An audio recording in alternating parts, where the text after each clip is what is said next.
Après avoir terminé l'affichage de toutes les lignes qui existent dans la table de base de données user, on va maintenant créer une activité qui affiche les détails d'un utilisateur choisi à partir de la liste view.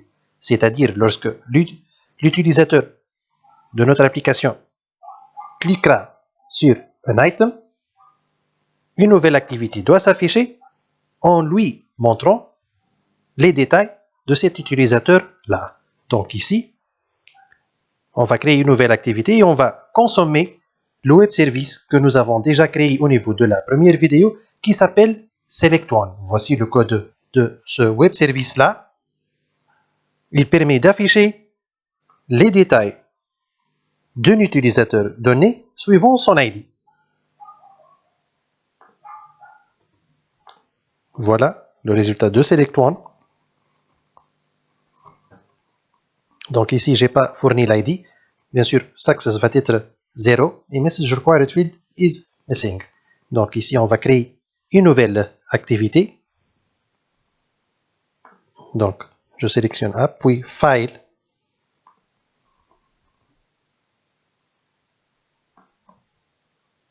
New Activity. Empty Activity.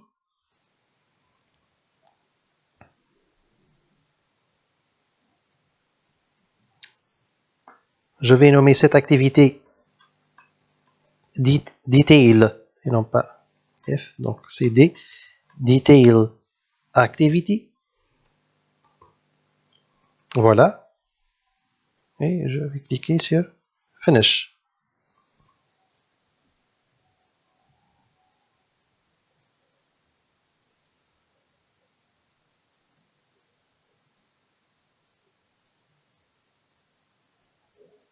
Voilà, nous avons une nouvelle activité maintenant. Juste, il faut faire un petit raffinement.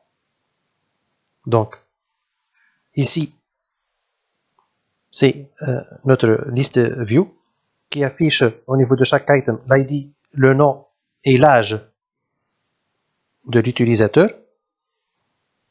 Normalement, l'ID ne doit pas apparaître. Donc, nous avons mis un champ pour l'ID de notre item juste pour pouvoir le récupérer maintenant. C'est-à-dire, lorsqu'on veut passer à l'activité détail, on va acheminer l'ID de l'utilisateur. Mais de toute façon, il ne doit pas apparaître à l'utilisateur. Donc, ici, au niveau de item.xml, au niveau de notre text view consacré pour l'ID, nous allons changer la visibilité de ce text view là. Donc, on va choisir Android.visibility et je vais choisir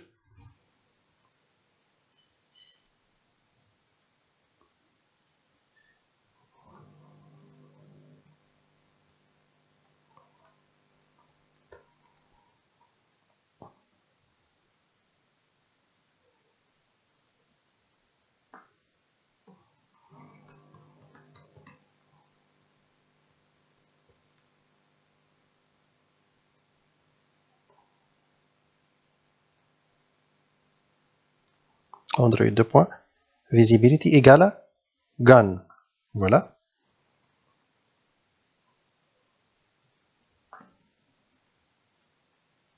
Donc, de cette manière, l'ID ne va plus apparaître.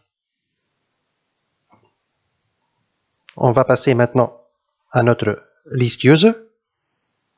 Il faut maintenant créer un événement de clic sur l'item de liste.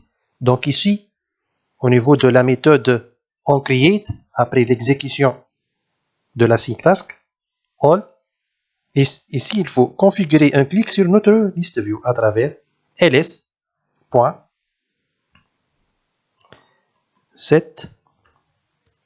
on item click listener. Set on item click listener. Attention, c'est la méthode set on item click listener et non pas set on click listener. Il faut faire attention. Voilà. Donc ici, il faut faire new espace grand O je vais choisir AdapterView.onItemClickListener. Il va implémenter la méthode onItemClick maintenant. Nous sommes en train de travailler dans l'activité ListUser. Mon but maintenant est de récupérer l'ID. Et par la suite, je vais l'envoyer à travers un extra dans un intent à la seconde activité, ou plutôt à l'activité DetailActivity. Donc, ici, je vais utiliser ce deuxième paramètre-là pour pouvoir récupérer l'ID. Donc, l'ID existe dans un TextView qui a comme ID. Donc ici, je dois créer un élément de même type. C'est un TextView, donc je vais créer un TextView. Je vais l'appeler T, par exemple, égale. Normalement, on va faire un FindViewById. Mais ici, il faut spécifier quel est ce TextView-là. Car ici, dans notre cas, le TextView il est en train de se répéter dans chaque item. Donc, pour savoir lequel de ces TextViews doit être choisi, il faut choisir View ici, ce deuxième paramètre là dans onItemClick, il faut le choisir View.FindViewById.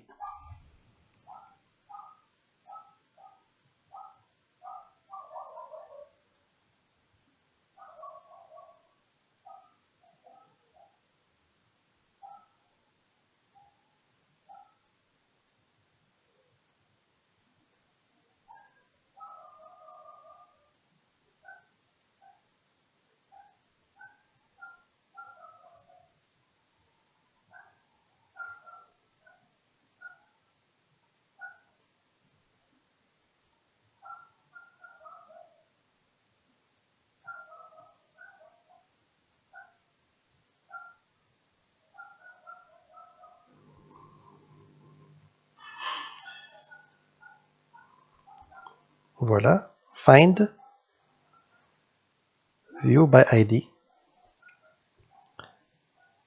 Donc, ce TextView existe dans item.xml, son ID et ID. Voilà.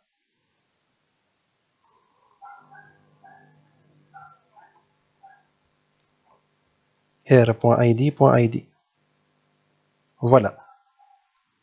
Donc, maintenant, on va passer à l'intent. Donc, intent, i est égal new intent. Ici, on va partir de ListUser.this, notre contexte, et on va aller à DetailActivity.class. Donc, DetailActivity.class.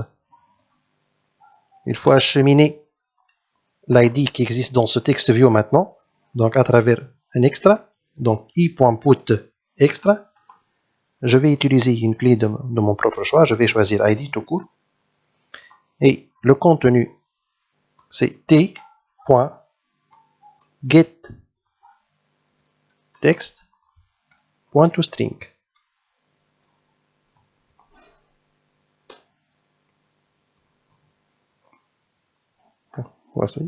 Voici le T. T.getText.toString. Il reste Start Activity. I. Nous avons terminé avec l'activité ListUser. On va passer maintenant à DetailActivity. Donc, au niveau de DetailActivity, il faut insérer deux edit text, un edit text pour le nom et un edit text pour l'âge. Et on va aussi insérer deux boutons, le bouton modifier et le bouton supprimer. Donc, ici, au niveau de l'interface de Activity Detail, je vais passer au mode design. Donc ici, je vais changer ce constraint layout par un linear layout. Apply. Je vais changer l'orientation. Clic droit, linear layout, convert orientation to vertical. Ici, je vais importer un plain text et un edit text qui va contenir un numéro. Je vais maintenant importer un linéaire layout horizontal sous cet edit texte-là. Et au niveau de ce linéaire layout horizontal, je vais mettre deux boutons. Le bouton modifier et le bouton supprimer. Voilà. Donc, le premier bouton, son texte, c'est modifier.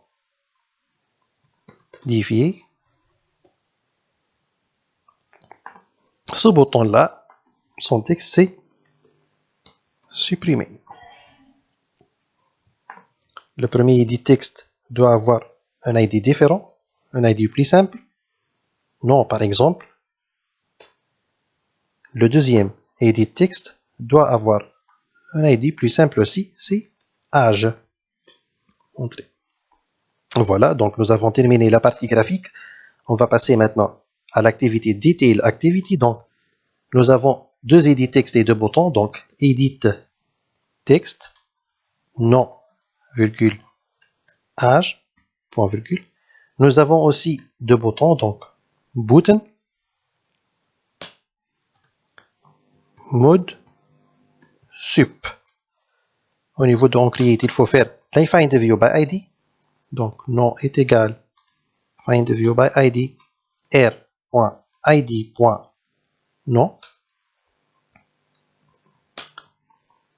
De même pour l'âge, il faut faire un find_view by ID. Find_view by ID r.id.âge. Il reste maintenant les deux boutons.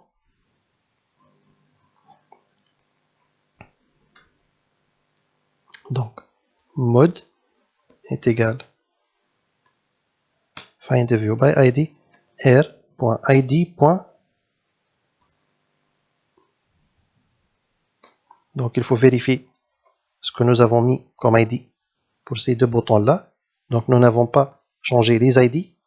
L'un, c'est button, et l'autre, c'est button 2. Modifier, c'est button. Donc, r.id.button.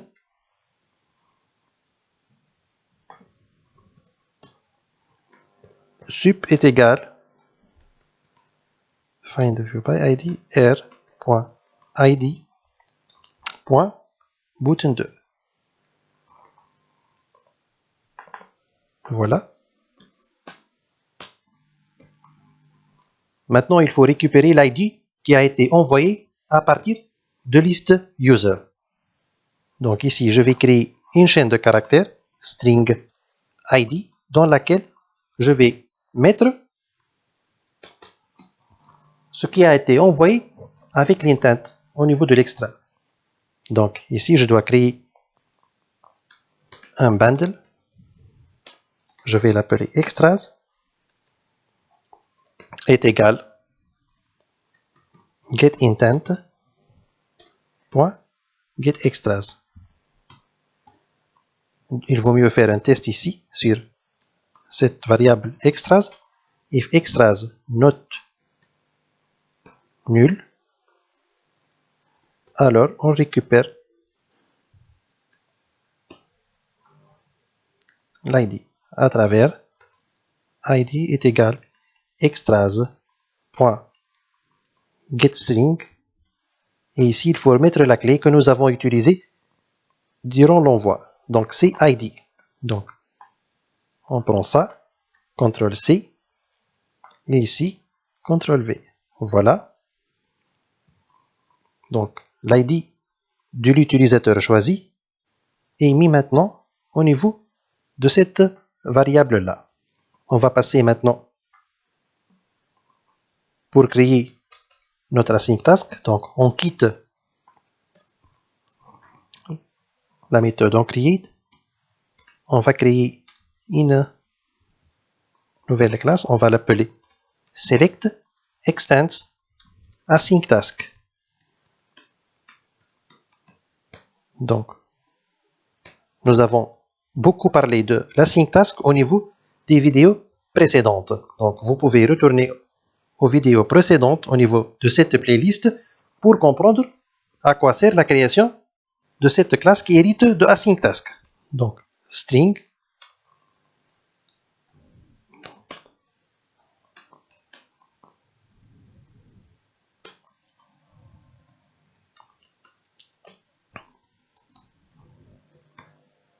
Voilà. Donc, il me demande d'implémenter les méthodes. Donc, je clique sur l'erreur. J'ouvre la lampe rouge. Je choisis Implement Method. Voilà. Il implémente la méthode doInBackground. Je dois implémenter deux autres méthodes aussi. La méthode onPre_execute et la méthode onPost_execute. Voilà. Donc, comme nous l'avons expliqué au niveau des vidéos précédentes, il faut créer un progress dialog qui s'affiche avant l'exécution de thread qui va consommer le web service. Il faut l'arrêter à la fin de l'exécution de ce thread-là. Donc, progress dialog. Il s'appelle dialog.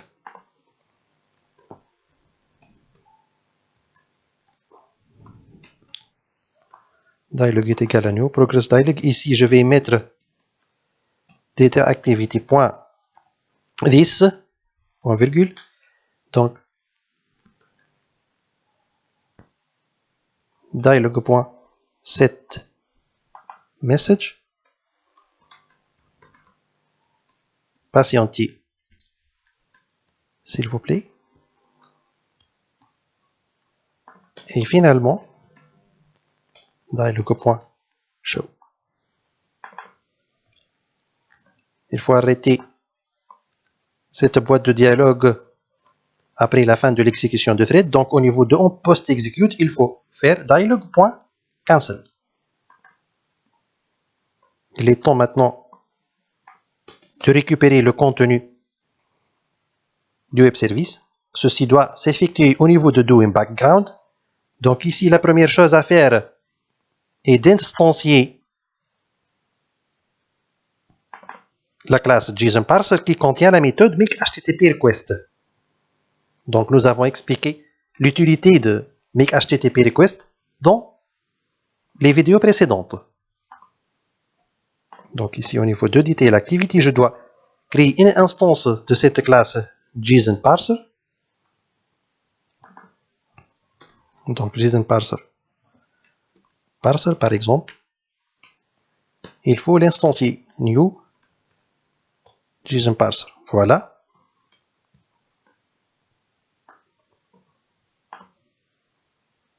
Donc le make HTTP request retourne JSON_parser, plutôt JSON_object. Et le résultat du web service est un JSON_object. C'est le résultat de notre web service. Ceci est un JSON_object. Donc ici, je vais créer un JSON_object. Voilà. Je vais l'appeler object est égal. Maintenant, je vais appeler la méthode makeHTTP_request qui existe dans la classe JSON_parser. Donc ici, l'instance c'est parser.makeHTTP_request. Il faut fournir trois paramètres à makeHTTP_request. Le premier paramètre, c'est une chaîne de caractères dans laquelle on va mettre l'adresse de l'URL du web service. Donc je vais la copier. C'est celle-là. CTRL-C. Ici, CTRL-V.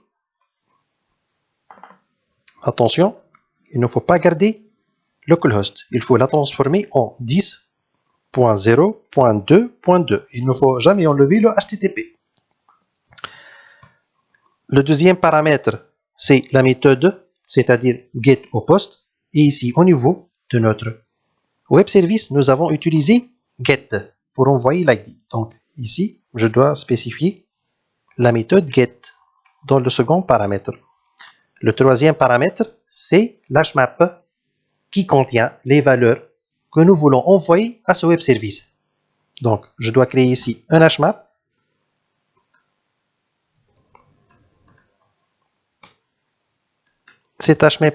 Au niveau de cet HMAP-là, je vais mettre l'ID pour l'envoyer.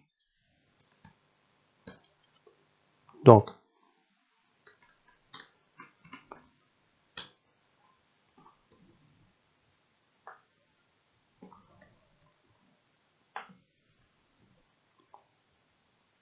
voilà. Donc, ici, je dois remplir cet HMAP-là. Donc, map.put. Put prend deux paramètres. la clé et la valeur. Ici, la clé doit être identique à la clé qui existe au niveau du web service. C'est ID. Donc, ce qui existe dans get ici, c'est ID. Donc, copier. Ici, je vais mettre coller. Virgule. Maintenant, la valeur. La valeur que nous voulons envoyer, c'est la variable qui contient l'ID. Dans notre cas, c'est celle-là, c'est ID. Donc, la valeur à envoyer ici, c'est ID. Finalement, point virgule. Ici, je vais mettre map. Voilà, donc, ici, il faut faire un test aussi. Il faut savoir si le web service a retourné 1 devant success ou 0. Donc 0 veut dire échec.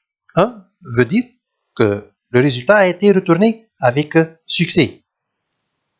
On va voir en cas de succès, il retourne quoi. Donc ici, point d'interrogation, ID est égal à 1. Entrée. C'est ce qu'il affiche en cas de succès. Donc devant success, il y a 1, contrairement au cas d'échec. Et ici, il y a une autre case au niveau de ce JSON object qui s'appelle user. Et au niveau de user, il y a un JSON array. Donc, ici, je dois récupérer ce qui existe au niveau de ce JSON array. Donc, ici, je dois créer un entier que je vais appeler success, dans lequel je vais mettre le résultat qui existe devant success au niveau du web service. Donc, ici, donc, la variable success prend, donc, object. Cette variable contient maintenant le résultat du web service, c'est-à-dire ce qui est sélectionné. Donc, ici, il y a une case qui s'appelle success, il y a une case qui s'appelle user. Au niveau de la variable que je viens de créer maintenant, je veux récupérer ce qui existe devant success. Donc ici, je vais faire copier de ce mot-clé là. Donc, le résultat maintenant existe au niveau de object. Donc, object.getInt, voilà.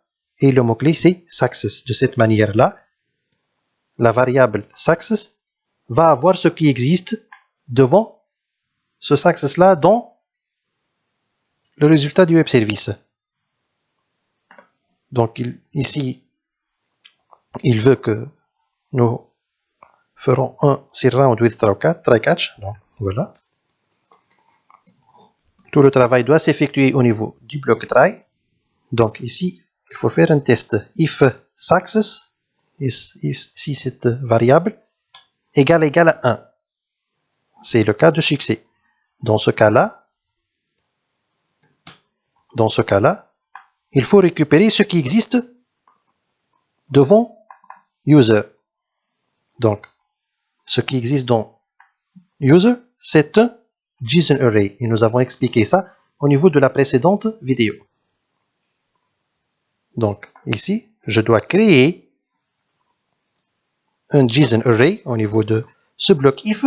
Donc, JSON array user est égal. Donc, le résultat existe dans object. Donc, object.getJSONArray. Et au niveau de ce paramètre-là, il faut mettre le mot-clé user.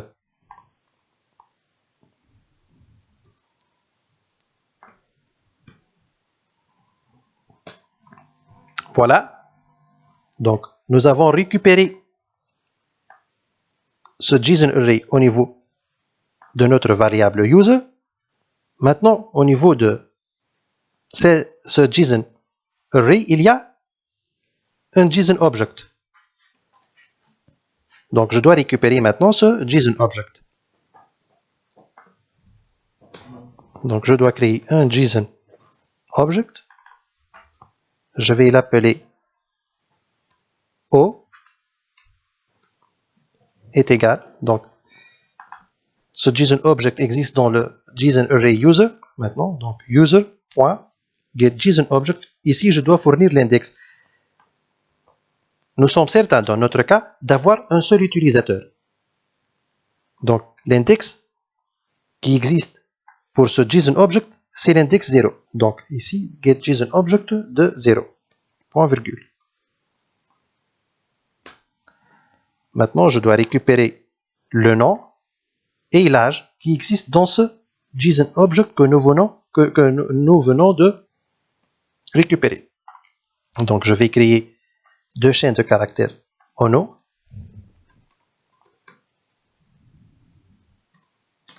String name.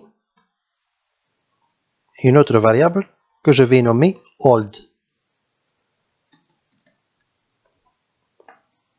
Au niveau de la variable name, je vais mettre le nom. Donc, name est égal au point getString.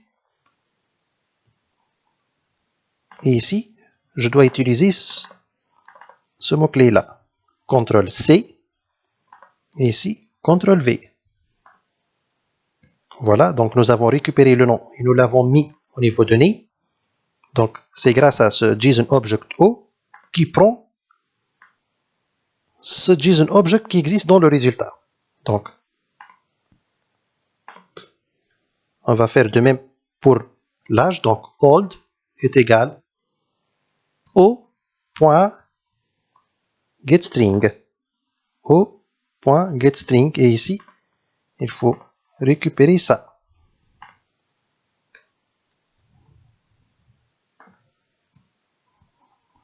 Voilà. Il reste maintenant de faire l'affichage au niveau de ces deux edit text. Donc, au niveau du premier edit text, il faut afficher ce qui existe dans cette chaîne de caractères. Et au niveau de l'autre edit text, il faut afficher ce qui existe dans cette chaîne de caractères. Donc, nous avons dit déjà dans les vidéos précédentes que l'affichage ne doit jamais se faire au niveau de doing background, mais au niveau de on pré-execute ou on post-execute. Maintenant, au niveau de on post-execute, on va attribuer une chaîne de caractères à l'edit text nom, donc nom.setText. Et ici, je vais mettre cette variable-là. CTRL-C, CTRL-V. Je vais répéter la même chose pour l'âge. Donc, j'ai une text view qui s'appelle, et plutôt edit text qui s'appelle âge, âge.setText, et je vais mettre cette variable-là. Donc, old. Voilà. Nous avons terminé le développement de l'async task permettant de consommer le web service qui permet de retourner un seul utilisateur à travers son ID. Il nous reste maintenant une seule chose, c'est l'exécution de cet async task au niveau de notre méthode onCreate. Donc, de préférence, on exécute l'async task que si l'ID est récupéré pour éviter les crashs. Donc ici, au niveau de ce bloc if, je vais créer une nouvelle instance de cette classe qui hérite de l'async task. Donc new select.execute. New select.execute. Voilà. Et au niveau du manifeste, il faut vérifier que nous avons ajouté la permission Internet et que nous avons ajouté cette option au niveau de la balise application. Android.uses clear text traffic égale à true. Voilà. Donc, nous avons terminé. Il suffit maintenant de lancer l'exécution.